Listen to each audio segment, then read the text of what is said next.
At this time, I'd like to introduce Mayor of Plum Boro, Harry Slagle. Hello. Harry, how are you doing? We're here to kind of provide residents with informational resources regarding our response to the COVID-19 pandemic. We've discussed a number of actions that have been taken by the borough with our borough manager, Mike Thomas. We've talked to Plum EMS, we've talked to Plum Police, and we're just trying to get general consensus on your perspective with the COVID-19 pandemic, and what are your thoughts that you would provide to residents on dealing with this particular issue? In dealing with this particular issue, I think they ought to take common sense precautions. Okay, wash your hands frequently. Every time I've heard somebody speak about this, this is the main thing. Wash your hands frequently. That's the most effective way of containing it for your personal issue. If you don't need to go out, don't go out. There's no need to panic. Right. And there's a lot of hysteria out there, and you're seeing that in the stores. We've all got enough food in our house to last a week or 10 days, 2 weeks even if we need to be. Limit your contact with people. For seniors, this is going to be tough to do. Limit your contact with your grandchildren. They tend to spend more time with their friends and that because they're kids. However, they could bring it back and you could be infected by that. Now, do you want to give them kisses and hugs? Again, that's your issue, but use common sense. The whole thing is common sense. Yeah, and you specifically talked about seniors, and that's kind of been one of the focus areas by the media based on them being the most susceptible segment of the population to the coronavirus. You yourself being a senior citizen, I'm sure, given your age category, do you have any personal fears regarding being in groups of large populations, or do you have concerns about going out and doing some of the regular activities that you would normally do when it comes to grocery shopping and things of that nature? And what precautions have you taken yourself to kind of engage in that social distancing that's recommended by the government? Really, I don't have fears of going out and socializing. I'm going to take the advice. Again, common sense. Small groups. I don't see anything threatening to me in that respect. I went to the gym yesterday, but I go to the gym. People say closed gyms. Well, that's the healthiest place to go. All those people are health nuts there. I mean, why would they go to the gym? I'm one of those health nuts. No, that's what I'm saying. So the other thing is, while we're in, and if I can give some advice from, I'm 74, so exercise. Exercise. If it's simply walking up and down steps in your home, walk up and down the steps. You're not going to feel foolish because there's no one there to see it. But keep active. I mean, you've got to do this. Just don't sit around and vegetate and worry about everything. Mm-hmm. The other thing is there's a great deal of anxiety out there on this issue, and we've got to learn to deal with that anxiety. You can call people. You can socialize over the phone from your home. Mm-hmm. If you have a computer, you can socialize over that. So there's ways to keep from being totally isolated. But the biggest thing is try to stay active as while you can, and not to let anxiety bring you down. Yeah, I definitely agree with that sentiment, Harry. And one of the other things I think that people are concerned about is how long this event could potentially last. And some people are saying 2 weeks. We're kind of in this current call for social distancing and kind of shutting people's activity down for the next 2 weeks. But for the foreseeable future, we kind of really don't know what could take place. It could essentially, hopefully, downward spiral to a place where we don't see any more mass infections, or it could go the opposite direction.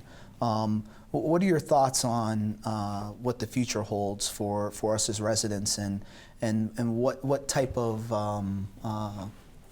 recommendation would you have for folks as we continue to move on the trajectory that we're on with respect to the particular pandemic we're facing?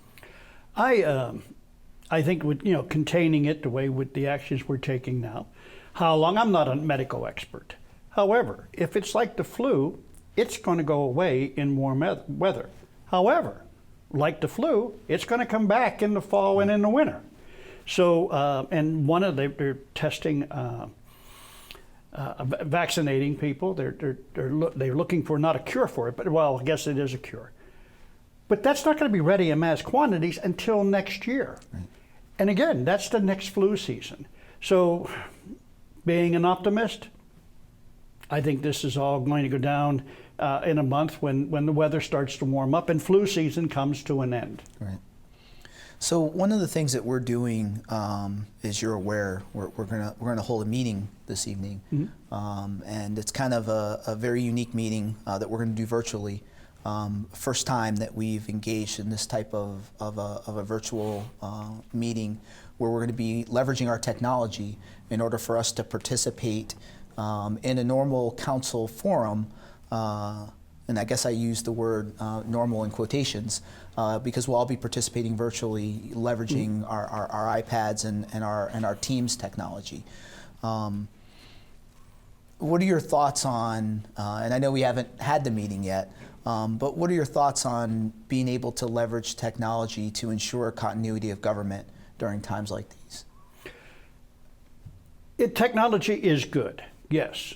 One of the things with technology that you lose is the personal contact. Mm-hmm. And I understand in a situation like this, you can't have the personal contact.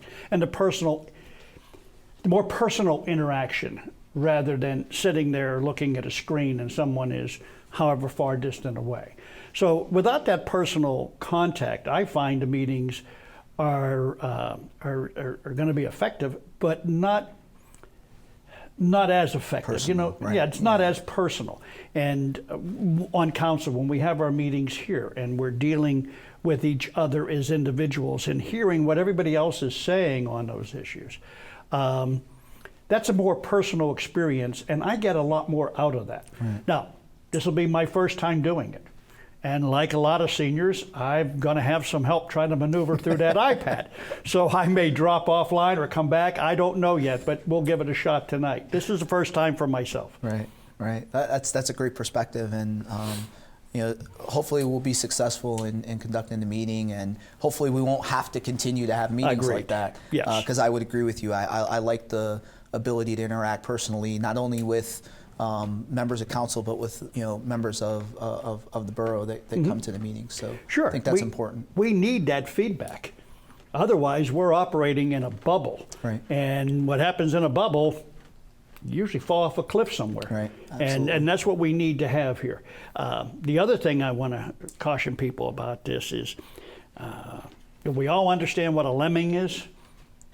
Don't be a lemming. Okay. Use common sense. Deal with this situation. Protect yourself. It's your responsibility, not anyone else's, to take care of you. With that note, if there is an issue, don't hesitate. The police are going to be fully staffed. They're not working from home. Yeah. Okay? EMS is available. 911 is available. Don't call it just a talk or you think you have something. Call it if there's true emergency, as you would anytime. That's a common sense. Right. If you're not feeling well, you're a doctor. I'm sure they're getting a lot of calls on this, but call them. Don't run to an emergency room. Common sense. That's the thing we need to bear in mind. Common sense will see us through this. Yeah, absolutely. And the borough is taking, yourself, you've put together an agenda. I've talked with the chief, with the fire departments, as you have. We've taken all the precautions to protect our employees as well as the citizens they come in contact with. There's not too much else we can do on this, except like everyone else, ride this issue out. Right. Well, great, Harry. I really appreciate your time, and I think I echo your sentiment when we want to encourage our residents to stay safe and to engage in practicing safe distancing and the recommendations that have been provided. to us by our government. So again, thank you for your time. You're welcome. Stay safe. Thank you for that. You as well.